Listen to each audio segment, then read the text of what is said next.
The Late Night Legends podcast is meant for an adult audience only. It may contain sexually oriented content. Content may not be suitable for sensitive listeners. Please be aware of your surroundings. Listener discretion is advised. Watch out.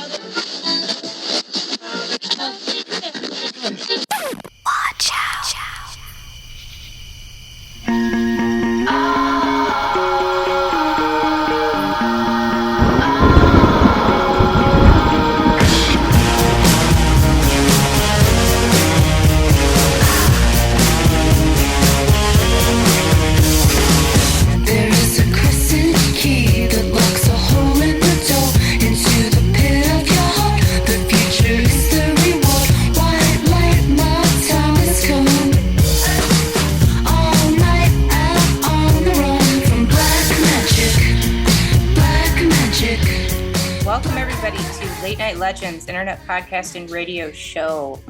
We are coming to you live from our respective homes.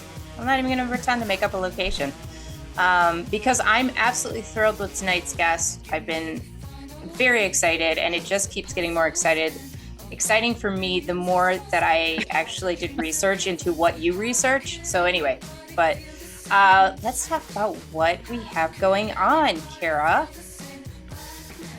This past weekend, we went to the Paranormal Cirque. So anybody that follows me on Facebook, Instagram, Hell Obscura saw pictures from the event, and it was so fun. It was the first time I've been seeing the ads for the Paranormal Circus for years, and finally we went, and it was super cool. It was a lot of fun.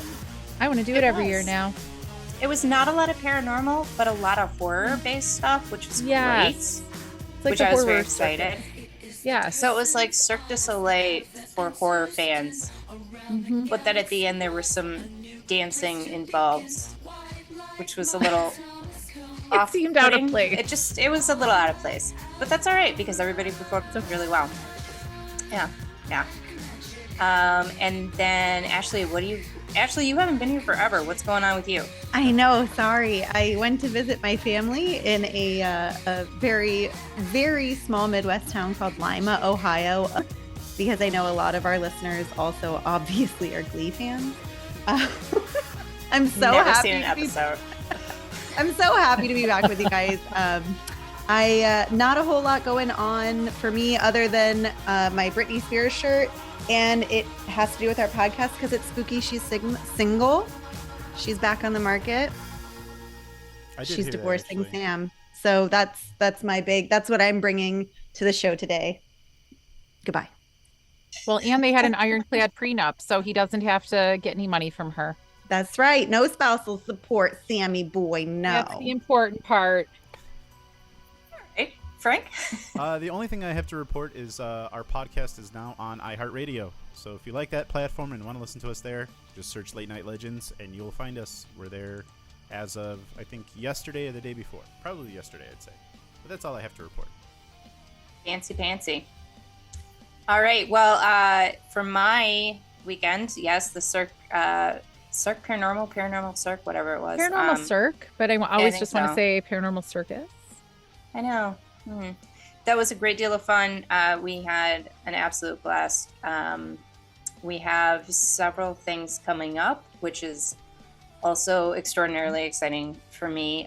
You can check out a lot of them via Hella Obscura for Kara and I have some adventures coming up. So, and we'll get into that soon because it's also going to coincide with an adventure by our guest. Mm-hmm. Mm-hmm. Mm-hmm. And now he's worried. I know. He's very worried. He's very concerned.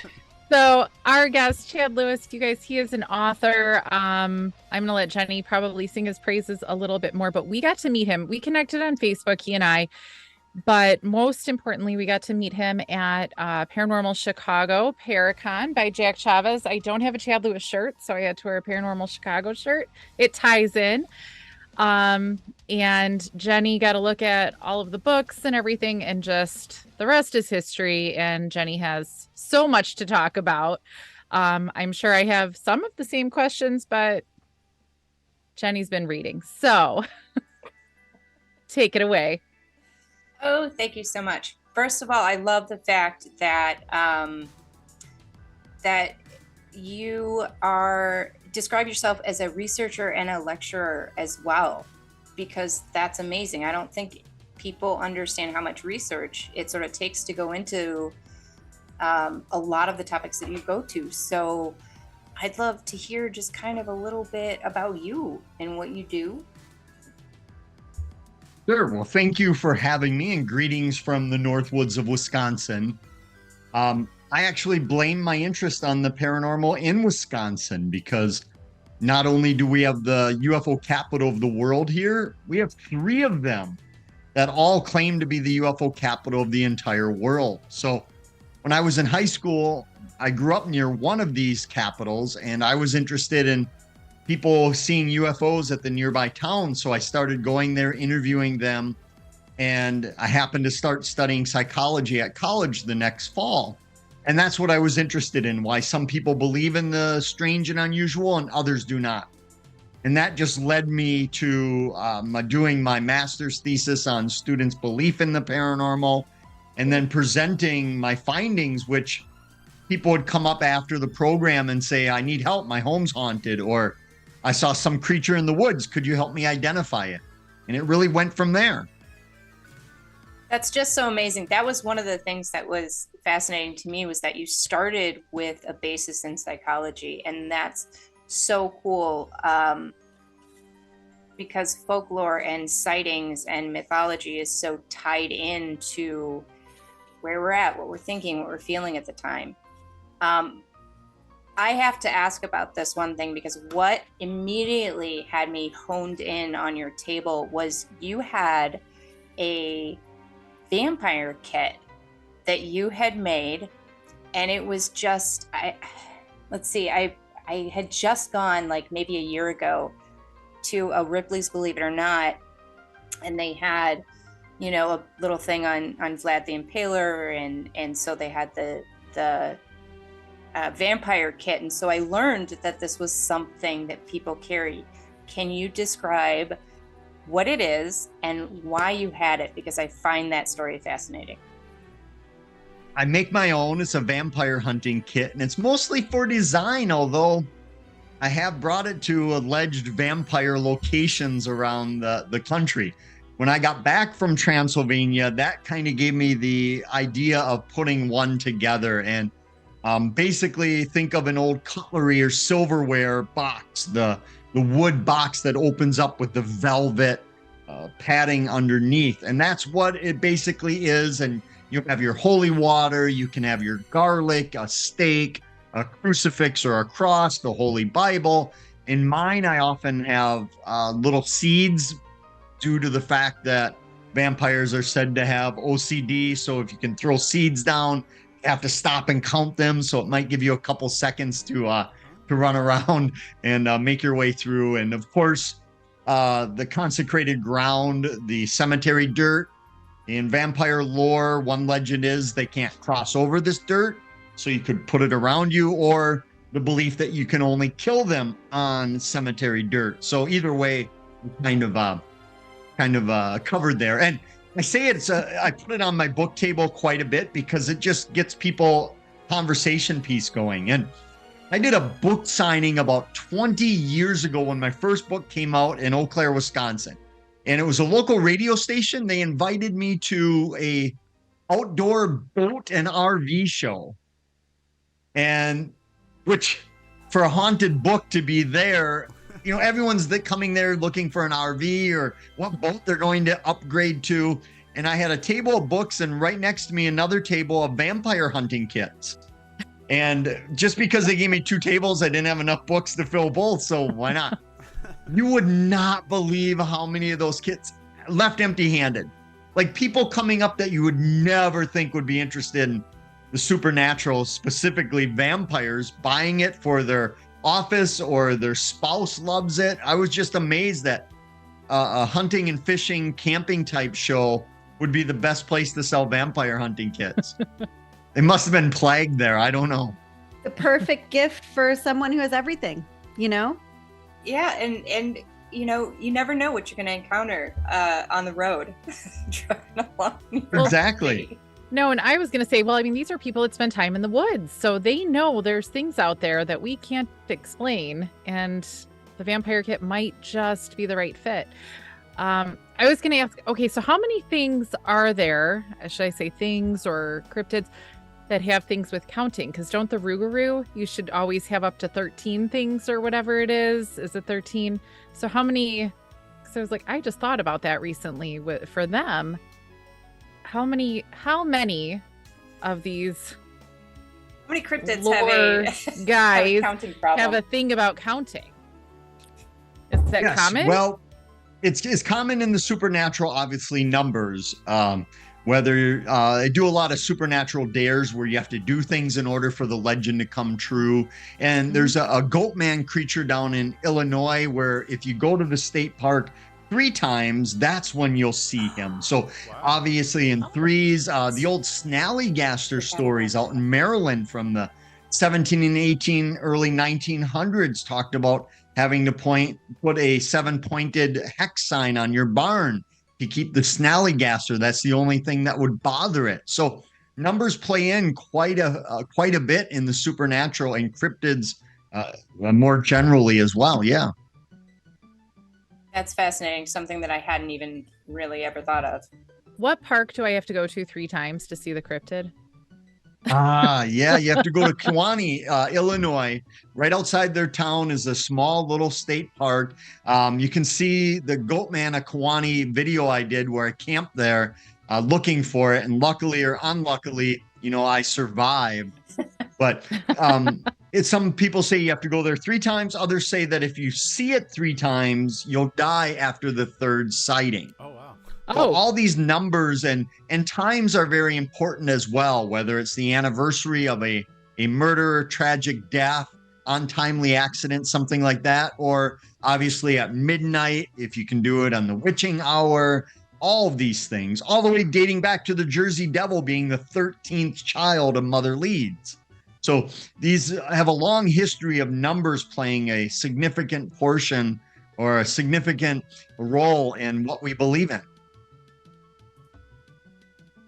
I'm going to completely take it in a totally different direction from the numbers thing because this was my next big thing is that you have done some research and I believe some sort of cryptid searching, I suppose, in Belize.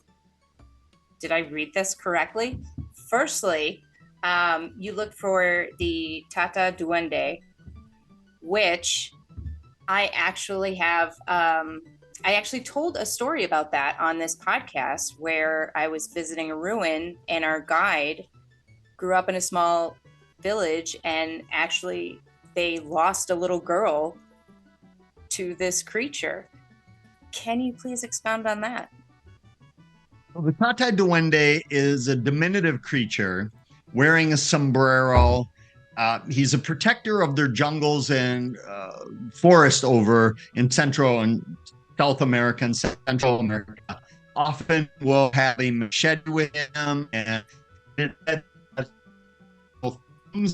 so that if you see, you have to wave this with your 4 fingers because if he sees you have a thumb, he'll come and rip it off.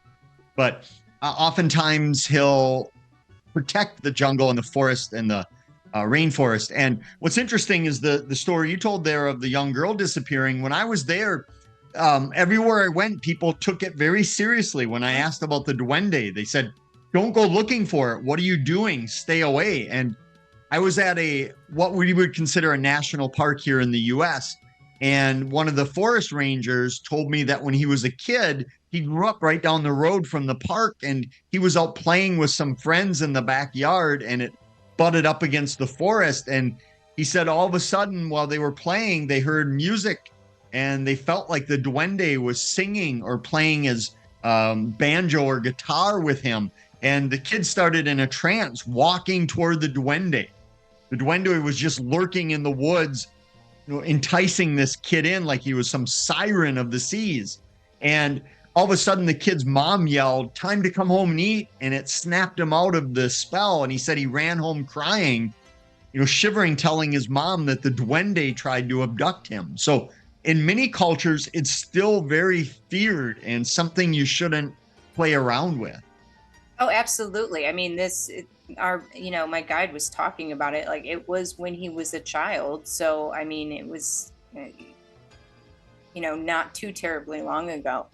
But also, the other thing that was interesting to me is specifically about Belize. You have to understand that I've been going since I was a kid. I absolutely adore that country, like beyond any. So obviously I'm going to be very fascinated with that. But also I believe the Hellhounds. Is that what? Yeah. So here in America, obviously, hellhounds, large black dogs, usually with red or sometimes glowing green eyes.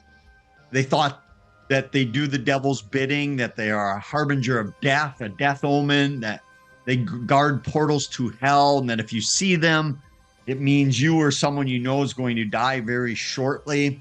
But in Central America, when I was there, a lot of the stories of Cadeos were of black and white ones, that sometimes white ones would guide people home at night that maybe had drank too much and got lost. But if a black one showed up, it meant doom was coming to you. And it was the same type of thing where people did not want to talk about it. And in many cultures, just mentioning something is enough to kind of bring it into reality. And that's especially with the Wendigo, that you don't want to say its name because then it knows that you know. Kind of when you go looking for the weird come looking for you type thing. So I was amazed at how many people in rural areas were still terrified of these creatures. Now, of course, some of the bigger cities, it's like walking into New York and asking about Bigfoot sightings. Probably not going to get a lot, but in a lot of the areas where it was still wild, these beliefs were very prevalent. Yeah, absolutely. I'm on board with that. And it's funny that you bring that one up because that is the book that I bought, like immediately was your book on the Wendigo. And it had me hooked right away because you were talking about trying to be sensitive to all the different cultural myths and lore and hey, do we really have a right to sort of be writing about this? And ultimately, yes. And I thought it was just a really well-written book. I can't say enough about it. But if you could take me on that sort of journey a little bit, that would be really cool. Oh, yeah. So the Wendigo is perhaps the most feared and deadly legend to ever set foot in North America. Began with the First Nations people of Canada, spread all through that country, and then made its way to the Great Lakes and northern states of America here. And it was so old that they don't even know the origin of it. And it's perhaps the most complex and gigantic legend I've ever encountered. And it was for my colleague and my co-author, Kevin Nelson, and I kind of stuttered and stopped on this book about a dozen times over a decade before we finally decided to do it because we thought it was too daunting. The legend was just too huge, couldn't do it in a book. And then we thought, were we even the right ones to do it, being that it's a First Nation legend? But other researchers have done books on it, but it's mostly scholarly books done on from anthropologists or sociologists looking at, was the Wendigo really a reflection of a woman's place in the marriage in indigenous cultures? Really mundane, kind of boring stuff. Nobody looked at it like, could this have been real? So many people saw it, believed in it, and killed for it, that why do we assume it wasn't real? So the Wendigo is probably the hardest creature to describe because it's so complex. And the Wendigo that exists today does not exist 400 years ago. It was completely different. One example is today, if you Google Wendigo, most likely you're going to find antlers on it, or deer horns, or elk-looking creature. In the old original lore, it was more of a skeletal, thin, emaciated creature that was the embodiment of cold, ice, that it would only walk in a straight line because nothing or no one could stop it. Why wouldn't it? It could be as big as it wanted, from 8 feet tall to taller than a treetop. And it could come in a physical form, like a flesh and blood bear or moose. And when it was in a physical form, it could kill you. But also, worse yet, it could come in a spirit form and possess you.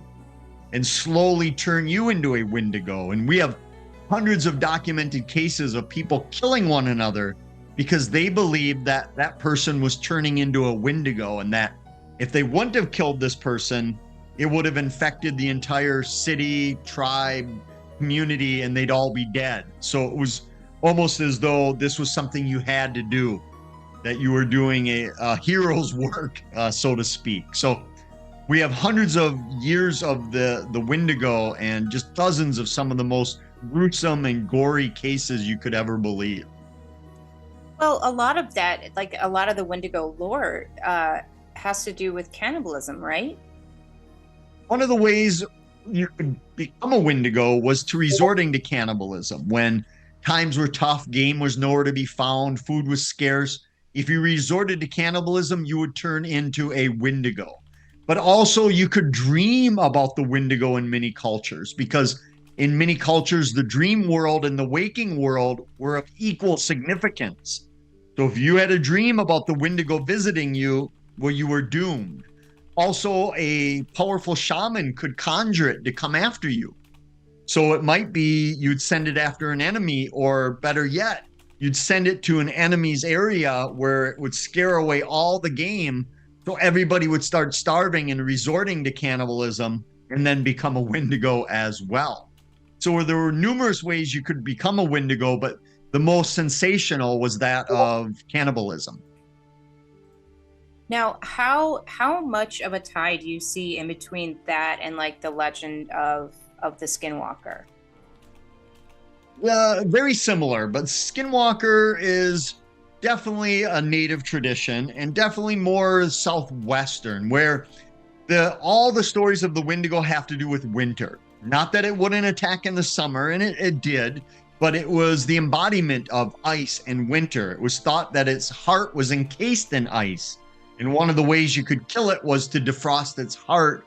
Many different manners of doing that, but it was always in cold climates. We never had stories of someone in Florida, eating bath salts, becoming a Wendigo, chewing off the face of somebody. Warm weather, even here in Wisconsin, when we had some weird cases of Ed Gein and Jeffrey Dahmer, the cannibalism might have been there, especially with Dahmer, probably not with Gein, but it was never brought up the Wendigo because it was the cold, the isolation, and the belief system that they believed in it so much that we have stories of people that heard there was a Wendigo in the region. They didn't see it, they didn't hear it, they just heard it was there. Rather than go out of their lodging and hunt for game or collect food, they starved to death because they'd rather do that than to encounter a possible Wendigo. That's how much fear was. Let me give you one quick story I was in northern Minnesota doing a program by the Canadian border on Minnesota creatures. After the program, a woman came up to me and said that when she was a young child, she would play with her friends, and her father always said that if they heard the kettle being struck in the woods, they needed to go home because that meant the Wendigo was on its way. And she said she never heard it, but she always listened. And she said that story stuck with her. She was in her 80s when she told me this story. And that story of her as a kid stuck with her for 70 plus years because it was so terrifying. And I'm fascinated by those that show that folklore is more than just what these creatures are, but what effect they have on us. Yeah, that's astounding. Yeah, unbelievable. What is one of your favorite folklore tales to talk about? I'm a big fan.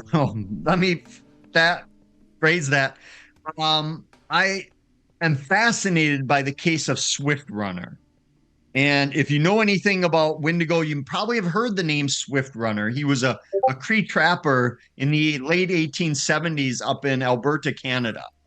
And he ends up going crazy, being possessed by the Wendigo, consuming and killing his entire family, believing that he was a Wendigo. Even when ducks were plentiful in the spring, he still had one son remaining, but he ended up disposing of him and eating him, believing that he was a Wendigo. And the story is very detailed, very gruesome and graphic.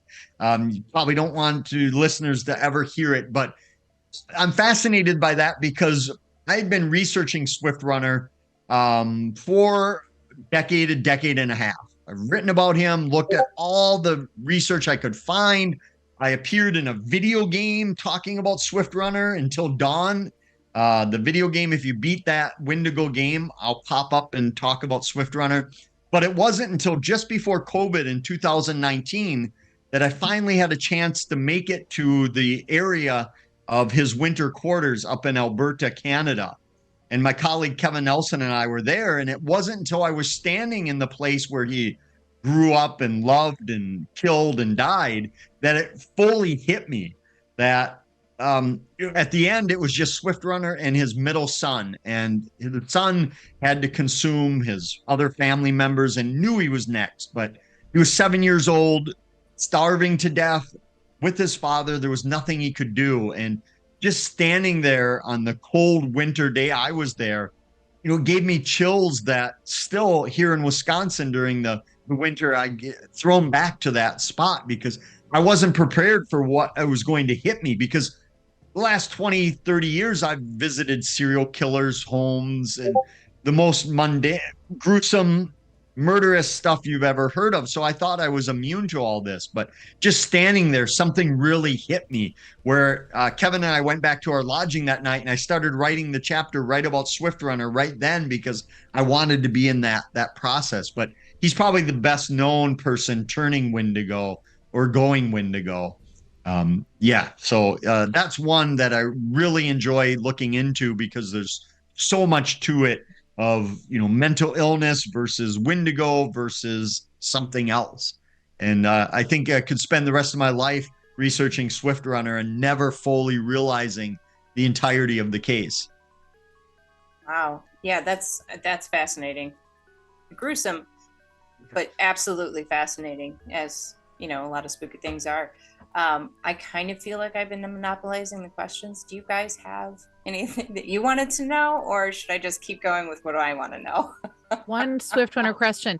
What happened to him? So spring came, there's plenty of ducks. He still ate his last kid. What happens after that? Swift Runner was about 40 winters of age at that time. And once he disposed of his last child, he wandered into a mission, St. Albert's Mission, and he gave this heartbreaking story of his family all starving to death in the winter. But that normally would have been nothing uncommon. People would have believed it. But the townsfolk looked at him, and he didn't look like he had just suffered through a winter. He was over 6 feet tall, 200 pounds. If anything, he looked healthier than ever. So they kind of thought something was weird that he was the only one. You'd think you'd let your children survive. So they talked him into guiding them back to his winter quarters. And when they got there, it was something out of a horror movie scene. Bones everywhere. Most of the bones had been cracked in half, and he would suck the marrow out of the bones to survive. They found the boiling pots, his kettles, caked with skin and human remains. So they realized he had done what they thought he had done. So they gathered up what little evidence they could and then buried the rest because they had to carry it all back. So they brought him to Fort Saskatchewan and they put him on trial, and he was found convicted, and he was sentenced to be hanged. And they built a gallows and took his life at the end of a gallows. And then the mystery was, what did they do with the body? And all the reports of that time is they simply dumped him on the edge of the fort to get rid of him, let his own people, as they said, deal with it.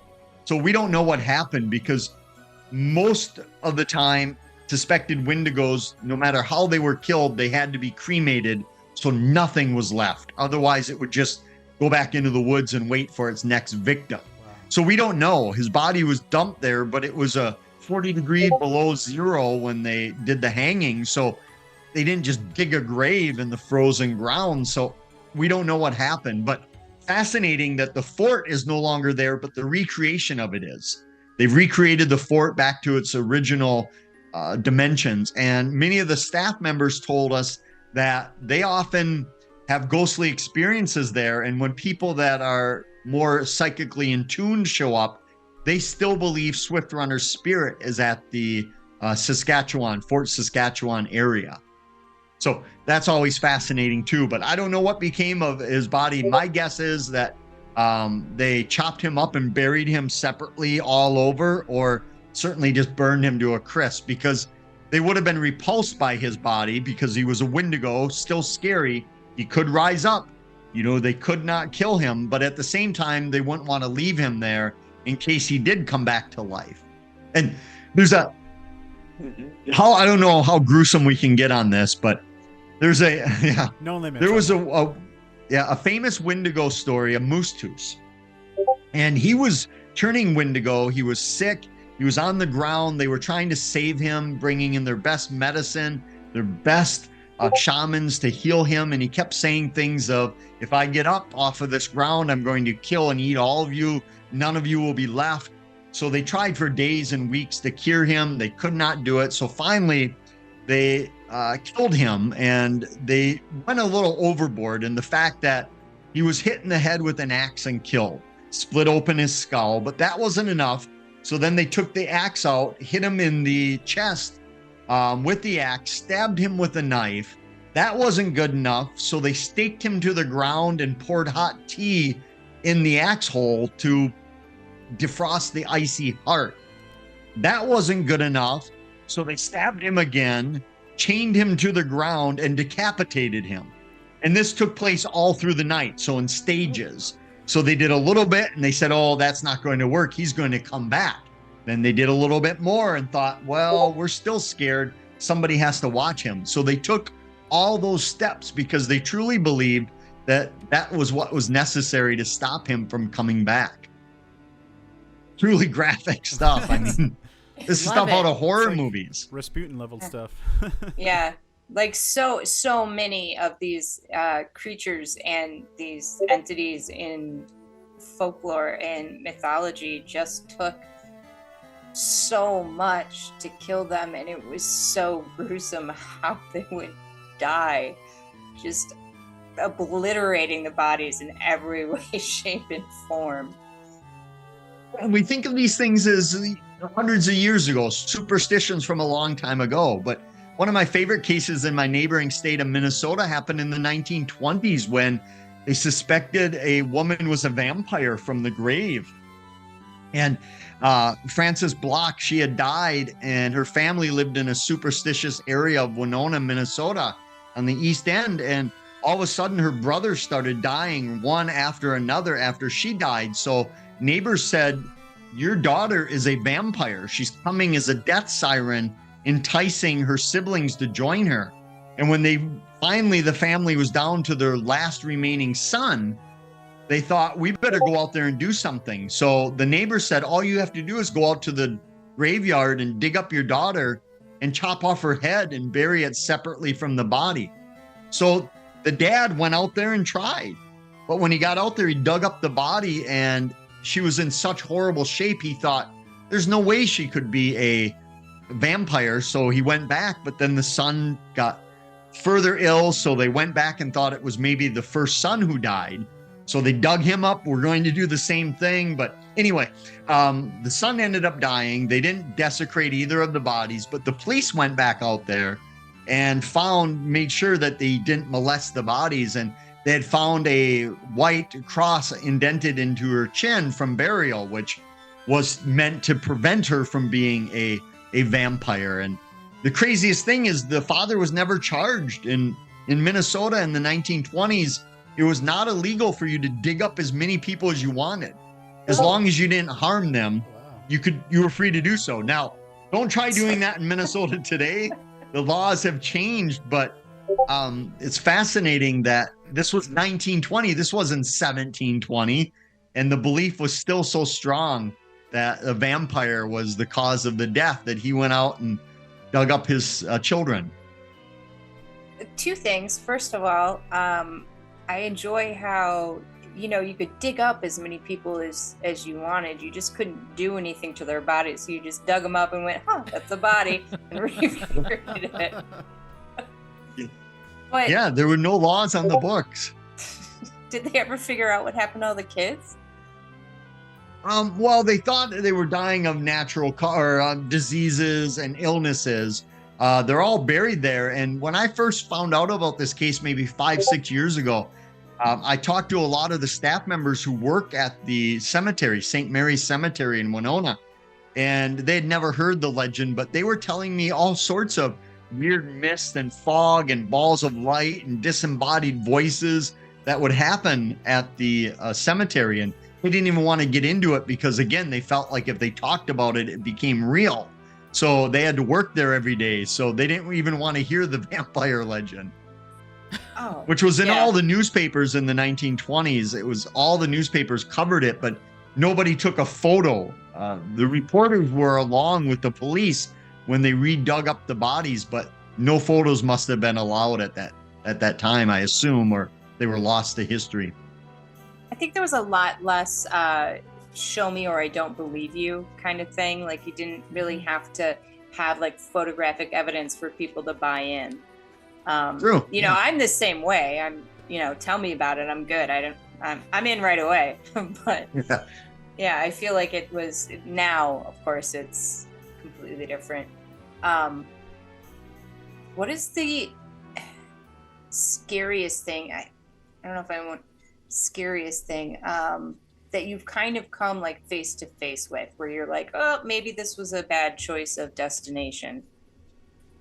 For me, it's always the atmosphere, the environment, more so than the creatures. Because in my mind, I truly believe that a werewolf isn't going to kill me, because I don't know if I believe in werewolves. But at the same time, I could drown looking for them. So another Central America one is I was looking for La Llorona, who here in America is usually a woman that drowned her children or they lost them. And she scours the riverbanks and waterways screaming for her lost children. But in this area I was in, she was more of a monster of the woods, that she would appear along the riverbanks and as a beautiful woman and lure men into the woods and turn into a giant snake and devour them.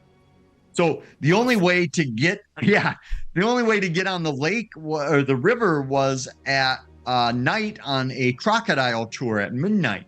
I was staying at a monkey sanctuary in the middle of nowhere. And so I show up with the person I was with, and it's midnight, and the river's flooded. So we had to take our tiny canoes and wade out, up to thigh high in the croc-infested waters there.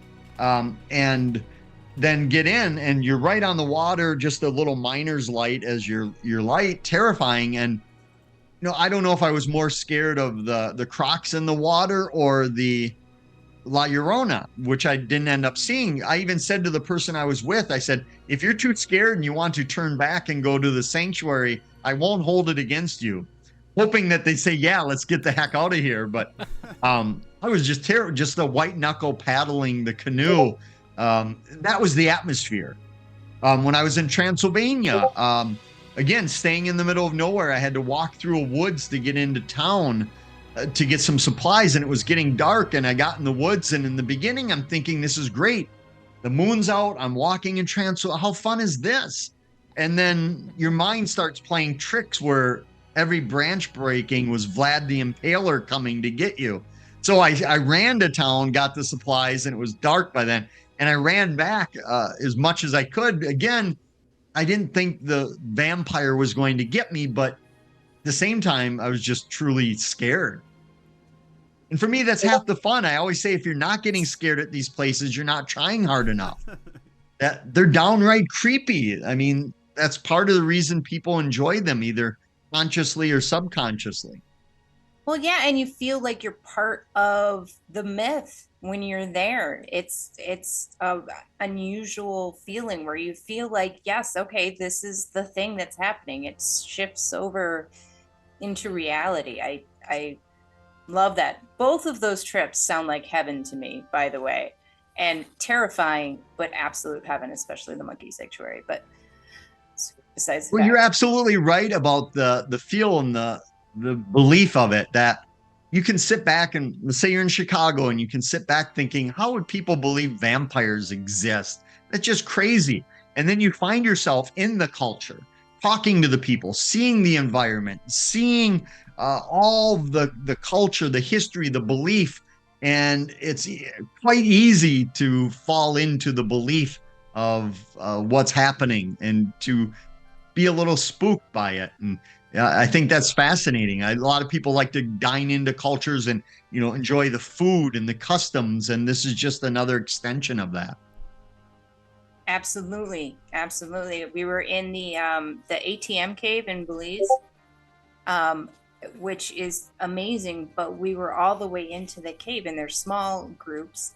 And the guide he had two, flashlights. He had the one that he was leading us with, and then he had another one that looked like it was one of those that mimics like flame, right? And he was talking about all of these creation myths and all of the lore and how much importance caves had to a lot of, First Peoples and indigenous people. And he turned off the big flashlight and turned on the torch one, and you could see things moving in the dark. It was just that one little switch of perception in light, and it was just a completely different world. And you get it. You go, oh, okay. All right. Yes, I could buy into this. Absolutely. Mm-hmm. That's fascinating. I'm very jealous of this being your career. It doesn't have to be far-flung places. There's a lake on a Mississippi River here in Wisconsin. It divides my state from Minnesota. It's called Lake Pepin. And they have a serpent that's called Peppy, the lake monster of Lake Pepin. And there's a $50,000 reward offered for its capture. But we have, written accounts dating back to the Civil War of it, and indigenous accounts dating back even further. But what's interesting is, even if you don't believe in monsters, when you're swimming in the lake and a little tree branch or something brushes against your toes in the water, it's hard not to kind of be looking around thinking, is that the monster? So it doesn't have to be, it can be right in your own backyard that some of these legends really spook you. Absolutely. I'm so on board with that. So the Loch Ness, Nessie, obviously, there's some theories, and we've talked about this a little bit on the show, about there being an actual creature for a long period of time. And perhaps it was sort of the last remnants of a species that we thought to be extinct and just sort of slowly dying out because there wasn't enough, population to keep going. What do you think when you hear an idea like that? Like for some of these cryptids or some of these monsters? Sea serpents might be my favorite category of cryptids. I just love them. And I've been to Loch Ness a couple times. And the problem with sea serpents for me is the fact that, much like Loch Ness and many others, you can go decades between sightings. And you think, what's happening? Where are these things going? What are they doing where they're not spotted for decade after decade?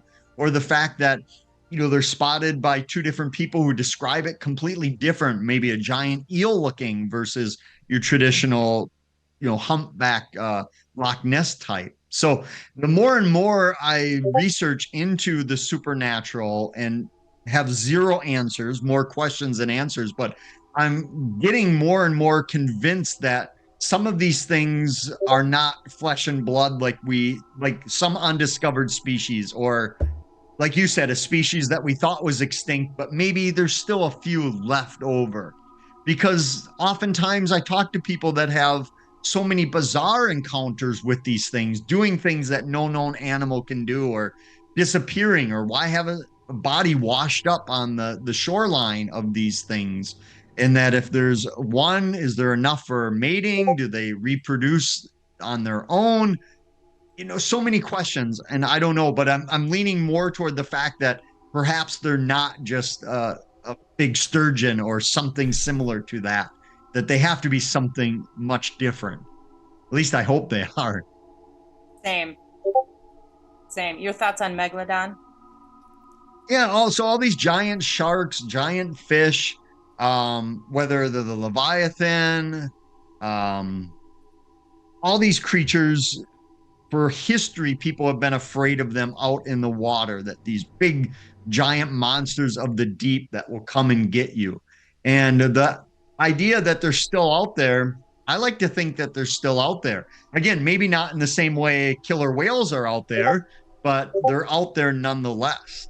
So I love all the sea serpent stories that come from actual possible animals, giant squid and the like. But whether I think you could, capture one of these things and there's a breeding population, I don't know. And I was talking with my friend, and not name dropping at all, but Jerome Clark, who's mostly known for UFOs, but does a lot of crypto stuff. Him and Lauren Coleman wrote a lot of influential books in the 70s and 80s. And he's really coming to the conclusion that these things are happening, but they're not happening in the way we think they're happening. That to you and myself, if we see something, we firmly believe it's real, that it was there, but it might not have been in the same way as if you see, a car accident down the road. So I'm fascinated by all those thought experiments of looking at what else could explain these things. We've had a few guests on who have chalked it up to things like, interdimensional sort of vibrational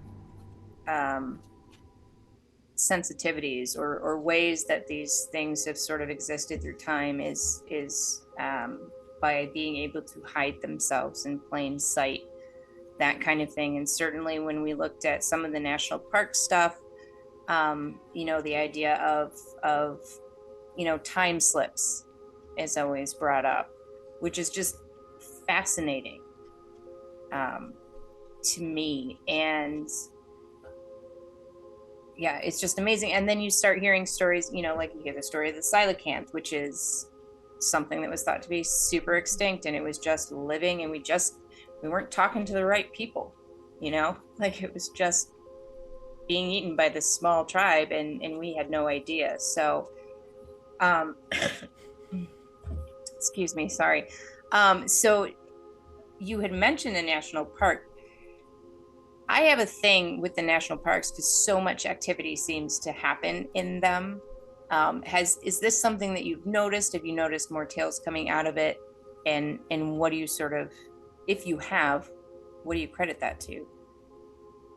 A lot of people now are familiar with national park stuff from the missing 411 stuff, that they think maybe it's Bigfoot doing all this, but every national park seems to have a lot of great legends, some that don't even fit.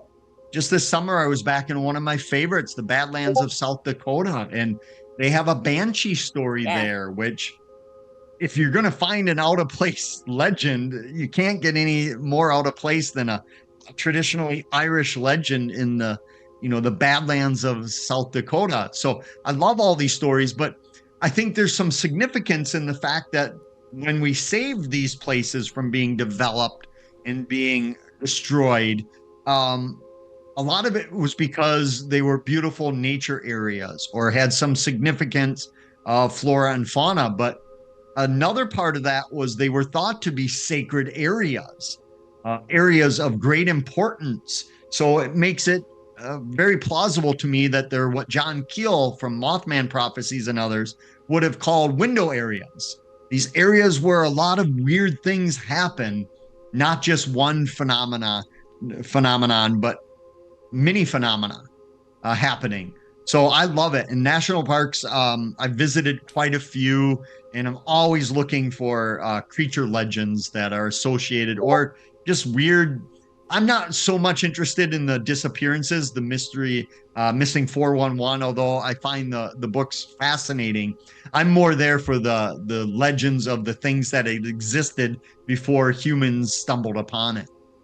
What is your favorite national park to go to?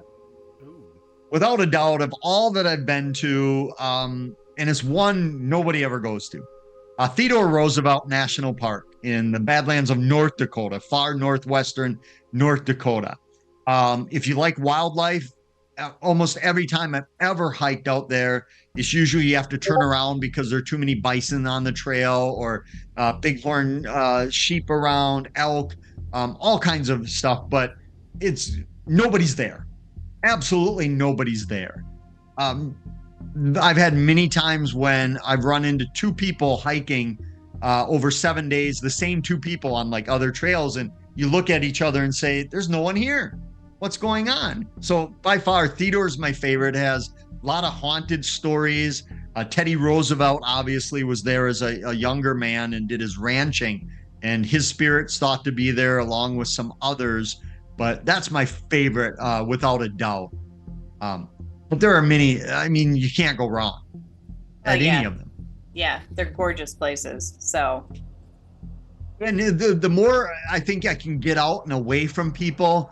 I mean, go to the Great Smokies. It's very difficult because you like 30 million visitors a year there. But you get into some of these far-flung places, or even some of the trails that are far-flung in the popular places. And again, it's almost one of those environment things. You could see weird things happening there, that there's something significant about this place, which brings us to all the devil names of places that indigenous people recognize these were places where maybe they were sacred or cursed. So, bad medicine, don't go to that place. So Lauren Coleman did one of his books. He put in the back a whole index of devil names throughout the U.S., which was really cool. But that was 20 years ago. You could probably get more today. My very best friend and I were just talking. He's a conspiracy kind of guy. So he likes to come into my little folklore world sometimes with some. And he was just talking about that. And there's like a name for it of if the name came first, or the power of the name actually transforms places into places where bad things happen. Yeah. Does seeing equal believing or believing equal seeing type thing, where I have a lot of cases, not just devil names and that, but a lot of places where the origin story is completely wrong or embellished or made up, but people still have experiences relating to that when they go there because they know the legend. There's a famous one here in Wisconsin of a woman named Kate Blood. She's buried in Appleton, Wisconsin. And if you go to her gravesite, it will bleed blood. It ooze out of the gravestone because she killed her husband and the 3 kids. But I mean, all you have to do is look at the gravestone to see her husband lived longer than she did. And in fact, she didn't kill any of her children. But the story, people still believe the story and have experiences when they're going there. So I firmly believe that if people think something's going to happen, they're much more likely to have something happen. And for me, the kicker is, now, did they have it happen because they were expecting it, or did they open themselves up and were able to experience it or invite it versus, making it up? And that's the tricky question for me. Wow. Yeah, that's a pretty good one. That's almost like watching like the Slender Man myth sort of evolve, from just sort of being this creepypasta, creepypasta, is that what I just said? Creepypasta. You did. That, yeah. Creepy. Same thing. Yeah. Evolving from just this tiny story, and then it all of a sudden, you're getting sightings and you're getting, stories about it that it's like, but it came from this. Like, we've been able to watch this thing develop in real time, which is insane to me. I mean, it's the whole idea of just a modern twist on tulpas.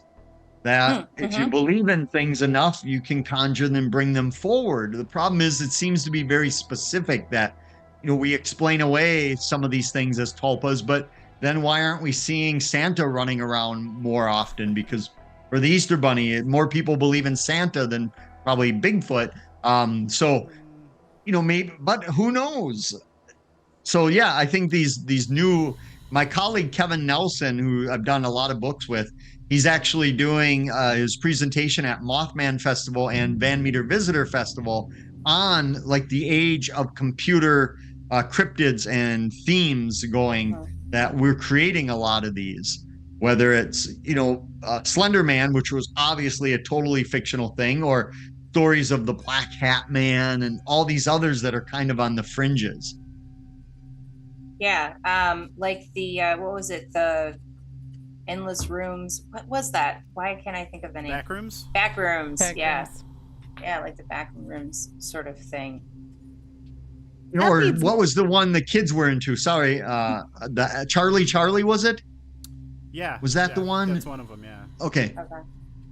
The ghost of like bringing a pen or pencil or something and communicate with the spirit through that. Yeah. Sorry, Ashley, I like cut the you off. No, kids to no. do stuff. No, I'm sorry, Chad. I was going to say with that, it brought me to a question I had for you. How do you see the field of paranormal research growing and evolving? Do you see any new frontiers or breakthroughs on the horizon? Great question. Yeah, I think what I'm seeing a lot in a lot of people that have been doing it for a long time is that when I first got into this, I thought this is going to be easy. I'll explain this case away, figure this one out. And it didn't happen for me, at least. So early on, I kind of shifted from looking at these things of, solving them to kind of experiencing the legend, figuring out what they mean, how they morph, how they progress, the bigger picture of it all. And I think that's what kept me from burning out. But also, the equipment that I use has dwindled over the years. That, like most people, when I started out, we'd have a van load of equipment where you're setting it up, you're monitoring it, you're breaking it down, then you go home and watch all of it. And I felt like I was missing out on the legend too much, that I was too busy monitoring everything. So, over the years, I just kept cutting back. So I think in the future, it's going to kind of split where we're going to get more equipment, more things that are used to help people investigate this. But I'm also seeing almost like a back to basics where I've talked to a lot of people who are like, oh no, we just sprinkle flour or baby powder on the floor to make sure nobody walks by like they did in the old days by candlelight. So I think maybe a fork. What do you guys think? What do you think the future brings? I'm in agreement with you. I think that technology and all the monitoring and all of the devices have cut us off from that ability to be open and that ability to be present in the moment if something were to happen. And there's just something organic missing. We're just missing it. And I think it's probably a lot of just cutting ourselves off from what we might naturally have. Any sort of sensing ability that we might already have. So yeah, I think it needs to go the opposite way of cutting out the technology and whatnot. Well, people definitely will say, that Larry Eisler was talking, he's a sound guy, he's an equipment guy, and he was talking about he has, evidence of hearing somebody, not, the EVPs, but being able to hear them through the mics while it's still all going on. And, so for him, the technology is something he definitely uses. But I've definitely been involved in a lot of tours that people would be relying so heavily on their equipment, and they have all of this expensive stuff. They show up with backpacks and vests and everything, and they're mad at the end of the night when they didn't get anything or they don't think they saw anything. And I'm going, what are you talking about? I pointed you to where you could hear people talking and whispering, or you could see them walking down a path, but they were so focused on all their equipment and saying, oh, it's not working, and turning and walking off the other way. And I go, well, that's a shame that's how you remember tonight, because I remember it completely differently, because they're so reliant, and taking that time away from it is so important. So yeah, I think I'm seeing more, as, interacting with people, I'm seeing more kind of that departure for a lot of people. If it's not your thing, if you're not a sound guy, if you're not, if you don't have that expertise, people just kind of putting the stuff down and walking through the spaces and just listening. I like that. So I agree. And with that, I think we're at the top of the hour. Yeah. Nope. I've decided nope. I'm putting my foot down on this one. It is turning back the time. Time slip. Mhm. We'll Quickly, have You should do you have Fate magazine did a book, I think it's called Time Slips and Out of Time, where they took all their best stories from their magazine over the years of time slips and put it into a book. I have it here somewhere, but the title's something like Time Slips or other Out of Time and Space. Rosemary Ann Guiley did the editing of it. So if you like time slips and that would be a great one. I like them. I just have such a hard time understanding any of the scientific language that is used when talking about quantum physics or time space, and I get a little lost on those. And then I start thinking about Bigfoot, and then everything's okay. So importantly, Chad, we're going to see you again coming up here. Yes. So we introduced that early on. You're going to be at Great Lakes Paranormal Conference, right? Oh, yeah, in Glen Beulah, yeah. Yes. Yep. So we'll be there just kind of stalking everybody, you know. Awesome. That's kind of already declared it's going to be a paranormal party all weekend. Yes. We're going to do the Saturday 7 to 10 ghost hunt in Sheboygan. So I'm very excited. So yeah, it's my first one. I'm so thrilled to go on the first ghost hunt. It's old times for Kara. She knows what she's doing. I just haven't been to Sheboygan, so I'm very excited. I know it is. And Chad's like, yeah, Sheboygan, very excited. Bring your surfboard. Bring your surfboard to Sheboygan. Yes. Why? The They Great surf. Lakes there, yeah. Yeah. Surf the Great Lakes. Right there. It's Wisconsin surfing capital. Oh, I was just going to go And it'll to be the October or abandoned asylum. September. You'll still be warm enough. Be Balmy. like 40. Yeah, balmy 40. Yeah. Oh yeah, it'll be September's pretty warm actually. September will be pretty toasty. No, so we'll have to definitely. Are you speaking, or are you just? I don't want to say just going to be there, but are you speaking? Yeah, I think Sunday I'm doing something on Wisconsin ghosts, I think. All right, so we have to stay till at least Sunday. Yeah, I'll be on Sunday. I have to stay till Sunday, but that means I can watch all Saturday stuff. And I know, I'm so excited. I am so excited all the to speakers. actually have the time to listen to all the speakers. I'm so thrilled. Yeah, and a couple of them have been on the show too, so that's exciting. We're gonna run into a couple of people who have been on the on the podcast. The podcast. Yes. Yes, and also who Kara has been on ghost tours with before. Yes. Best friends. I'm excited to see everybody. So yeah, that was a reference at the beginning where you'll get to see us again. Awesome. So everybody, Chad Lewis is going to be at Great Lakes Paranormal Conference, so you should be there. At least get tickets for Sunday or the whole weekend. And what else do you have coming up that you want to tell everybody about? I saw a new book. Yeah, I'm working on new stuff. Just too much. If you just go to my website, you'll find too much stuff. Yeah. Like all of us, probably like 10 projects in the pot stirring. So yeah. Well, I think I saw something very specific to Illinois. Mm-hmm. Well, I just did. My first book was a Wisconsin haunted book, a road guide to haunted locations. And for its 20th anniversary, I put out a new version of it of like 60% new cases, and then updated all the old cool ones I wanted to stay in there.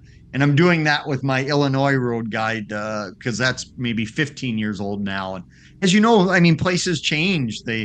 What happens to the haunted forest when it's a Target parking lot now, and those type of things. So you got to change it all the time, and new cases. And yeah, so I'm redoing an old book, if you will. Yep. Yeah, I think that's the one I saw on the website, and tremendous books. They're extremely well written, very easy to read. And the research is right there. I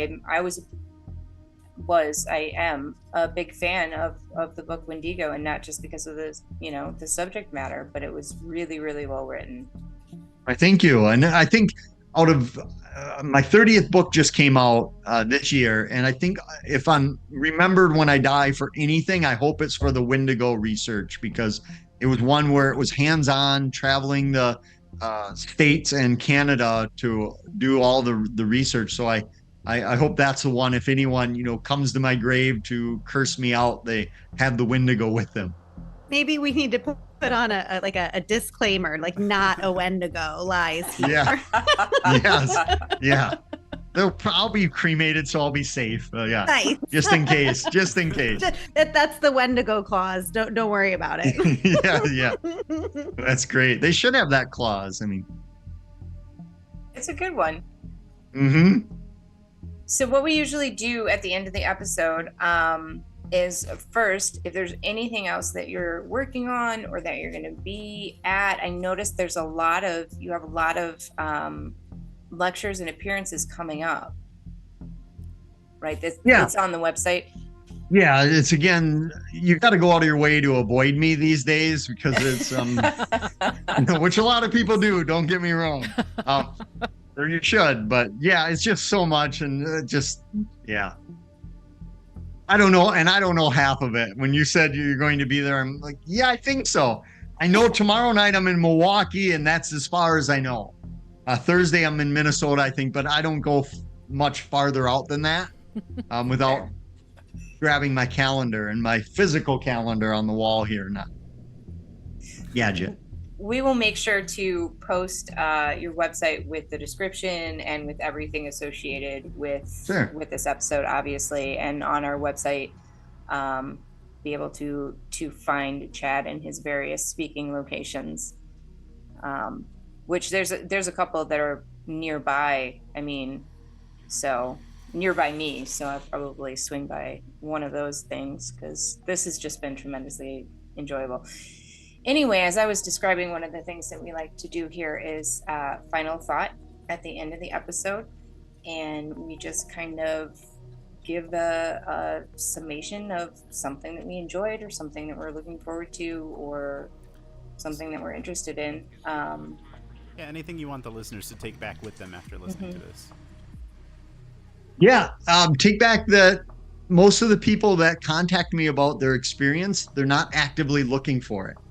They're just going about their day-to-day life and something happens to them. They see something dart across the road or they notice something moving in their house, ghostly spirits. So I always love that all of us that are actively seeking it, the majority of people who talk to me are not.